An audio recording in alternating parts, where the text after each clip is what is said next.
अब बात माफी मांगने की नहीं है, अब इस्तीफा लेने की बात है।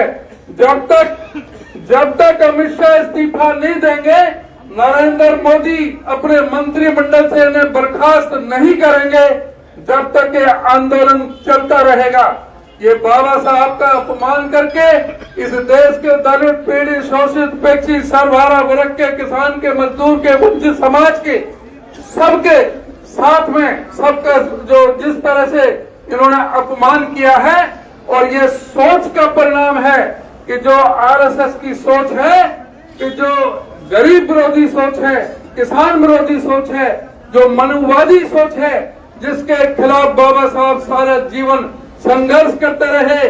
1927-25 दिसंबर को जिस तरह से बाबा साहब ने जो मनुस्मृति का दहन किया था, वही इस सोच का परिणाम। इस सोच के खिलाफ ही बाबा साहब ने आवाज उठाई थी। बाबा साहब ने इस सोच के खिलाफ ही कालाराम मंदिर में प्रवेश किया था छूतों के साथ। बाबा साहब ने महत गांव के चौबदार तालाब में भी अछूतों के साथ पानी पीने का काम, आंदोलन करने का काम किया था। बाबा साहब ने 2 साल 11 महीने 18 दिन लगा करके जो संविधान बना करके भारत को दिया और भारत की जनता के लिए दिया। हम भारत के लोग, जिसमें सभी को राजनीतिक, सामाजिक, आर्थिक न्याय की बात की गई, बंधुत्व की बात की गई, सभी धर्म, मजहब और संप्रदाय के लोग अपनी अपनी रीति अनुसार अपने पूजा पाठ का अधिकार देने की बात की। ये बात इन लोगों को पची नहीं, इनको हजम नहीं हुई, इनका इन्होंने विरोध किया। 30 नवंबर 1949 को ऑर्गेनाइजेशन में, और जो इनका ऑर्गेनाइजर जो पत्र है, उसके जो मुख्य पृष्ठ पर एडिटोरियल लेख पर बाबा साहब के इस एडिटोरियल लेख में कहा था कि हम इस संविधान को नहीं मानते क्योंकि इसमें मनु की संहिता नहीं है, इसलिए डॉक्टर अंबेडकर का और भारत के संविधान का विरोध करो। 79 शहरों में इन्होंने रैलियां की। 11 दिसंबर 1949 को रामलीला मैदान में बाबा साहब के पुतले फूंकने का काम इन्होंने किया। भारत के संविधान की प्रतियां जलाने का काम इन लोगों ने किया। ये लोग हमेशा से इनकी सोच ऐसी रही है, इस देश में विभाजन पैदा करने की, बांटने की। इन्हीं की सोच का परिणाम है कि इस देश में अंग्रेजों ने राज किया, हुणों ने राज किया, मुगलों ने राज किया, और जो दूसरे जो आक्रामक आए, क्योंकि इन्होंने अधिकार ही सीमित कर दिए थे। 85% जनता को अधिकारों से महरूम कर दिया गया था। केवल जो भी अधिकार थे उन 15% के लिए थे। 85% जो बहुजन समाज है, उनका कोई अधिकार नहीं था, उनको लड़ने का अधिकार नहीं था। इसी वजह से हमारी फूट के कारण यहाँ पर दूसरे जो हमलावरों ने राज किया। आज उस सोच को दोबारा से पनपाया जा रहा है। इस सोच के खिलाफ बाबा साहब ने आवाज उठाई थी। बाबा साहब वो शख्सियत है जिसको हिंदुस्तान में कोई ऐसा कोना नहीं है जहाँ पर बाबा साहब को ना माना जाए, ना पूजा जाए। बाबा साहब गरीबों के, दलितों के, पीड़ितों के, शोषितों के, अपेक्षितों के, वंचितों के, जो किसानों के, मजदूरों के वो मसीहा हैं। और ये कहते हैं कि भगवान का नाम लेते इतना तो 7 जन्म तक स्वर्ग में रहते। अरे स्वर्ग में तो तुम्हारे जाने की जरूरत है, हमें हिंदुस्तान में अपना स्वर्ग बनाना है, अपनी जनता के लिए स्वर्ग बनाना है, हमें अपने देश को तरक्की के रास्ते पर ले जाना है, हमें यहाँ पर सबको अधिकार दिलाने का काम करना है, हमें अपने देश में हमें बढ़ाना है, हमें सबको बराबर का सम्मान देने की बात है। आज सबको जरूरत है, यहाँ पर शिक्षा के लिए सभी को जरूरत है, रोजगार के लिए जरूरत है, अच्छे अस्पतालों के लिए। लेकिन ये लोग मंदिर मस्जिद में हमारा जिस तरह से ध्यान हिंदू और मुसलमान, सिख और ईसाई और अल्पसंख्यक और बहुसंख्यक में बांटना चाहते हैं, इस देश को विभाजन में ले जाना चाहते हैं, दोबारा से पहले की उसमें जगह ले जाना चाहते हैं। इसलिए इनके खिलाफ हमको एक मत होकर के लड़ाई लड़नी होगी। ये जो देश विरोधी ताकतें ये हैं, असल में राष्ट्र द्रोही ताकतें ये हैं। इन लोगों ने इस देश को कमजोर करने का काम किया जा रहा है। इस देश को आज जरूरत है सभी को साथ में लेकर के साथ में तरक्की करने की जरूरत है। यहाँ का जो इंफ्रास्ट्रक्चर है उसको बढ़ाने की जरूरत है। देश की अर्थव्यवस्था को मजबूत करने की जरूरत है। यहाँ पर औद्योगिकरण की जरूरत है। लेकिन एकमात्र एक ही शख्स को सारे अधिकार दे दिए जाए, एक ही शख्स को सारे, चाहे एयरपोर्ट हो, चाहे बंदरगाह हो, चाहे बिजली के कारखाने हो, चाहे कोयले की खदानें हो, चाहे सड़कें हो, चाहे गोदाम हो, चाहे रेलें हो, अगर सारी अर्थव्यवस्था केंद्रित कर दी जाएगी तो यही हाल होगा जो आज 85 रुपए का डॉलर हो गया है। 57 रुपए से बढ़ा करके 85 रुपए का डॉलर हो गया है। अर्थव्यवस्था नीचे जा रही है, महंगाई बढ़ रही है, गरीब गरीब होता जा रहा है, अमीर अमीर होता जा रहा है। इसको साथ निभाने, इसको साथ लेने की जरूरत है। बाबा साहब ने जो मिशन दिया था, बाबा साहब ने सबको साथ में लेकर के जो चलने का काम किया था, ये बाबा साहब से बड़ा कोई अर्थशास्त्री नहीं, 5 सब्जेक्ट में पीएचडी थे। प्रॉब्लम ऑफ रूपी की जो पैसे की समस्या के ऊपर उन्होंने जो लेख लिखा था, कोलंबिया यूनिवर्सिटी में डॉक्टर ऑफ साइंस की उपाधि दी थी, और वही लेख कारण बना था हिंदुस्तान में रिजर्व बैंक ऑफ इंडिया की स्थापना का। आज देश के अंदर जितने भी बैंक हैं, बैंकिंग सिस्टम है, रिजर्व बैंक जो सबको रेगुलेट करता है, वो केवल डॉक्टर भीमराव अंबेडकर की देन है। ये बाबा साहब डॉक्टर भीमराव अंबेडकर की देन है कि किसानों के लिए, चाहे वो हीराकुंड बैराज हो, चाहे दामोदर घाटी परियोजना हो, जो नहरों की सिंचाई का काम, अच्छे बीज देने का काम, जब वो थे कृषि और सिंचाई और श्रम मंत्री के रूप में थे अंग्रेजों के राज में 42 में अंतरिम सरकार में, तब उन्होंने करके दिखाया था। उन्होंने सभी वर्गों के लिए काम किया। आज बाबा साहब को एक दायरे में समेटने का प्रयास किया जा रहा है। बाबा साहब सबके नेता थे।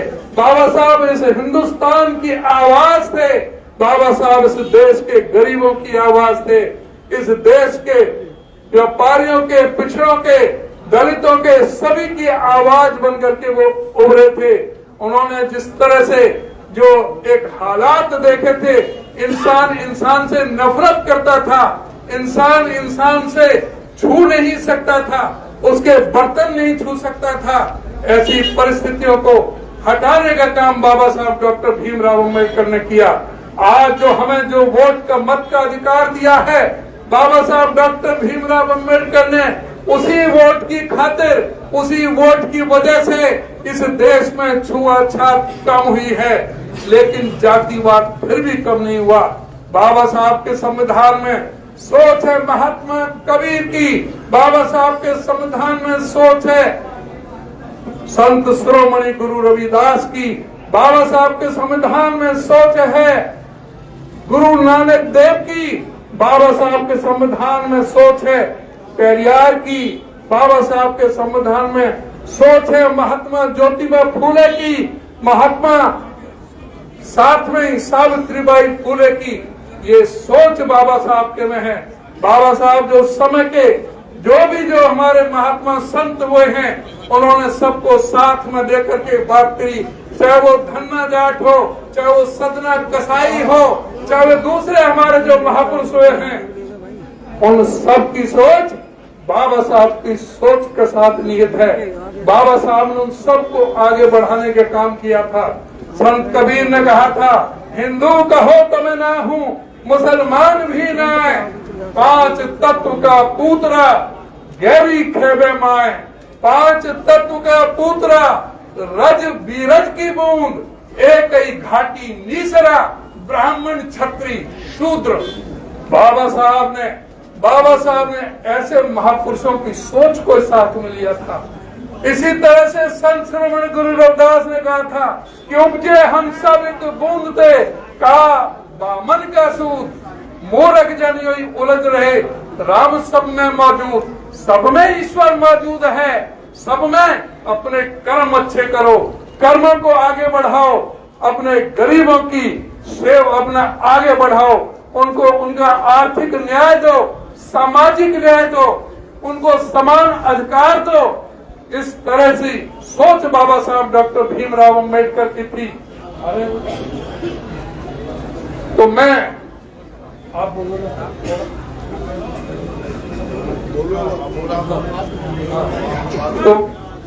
तो मैं कह रहा था कि जिस तरह से बाबा साहब ने संविधान में सबको साथ में लेकर के काम करने का काम किया, और ये लोग वो थे जो राष्ट्रीय झंडा तिरंगे का जिन्होंने विरोध किया, अशोक चक्र का जिन्होंने विरोध किया, 52 साल तक इन्होंने तिरंगा नहीं लहराया।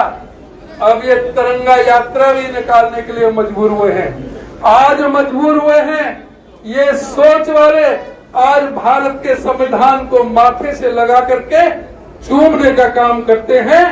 लेकिन इनमें ये देखना पड़ेगा, ये ढोंगी लोग हैं, ये अंदर से आत्मा से भारत के संविधान को नहीं मानते हैं। ये भारत की जनता को साथ साथ लेकर के नहीं चलने वाले हैं।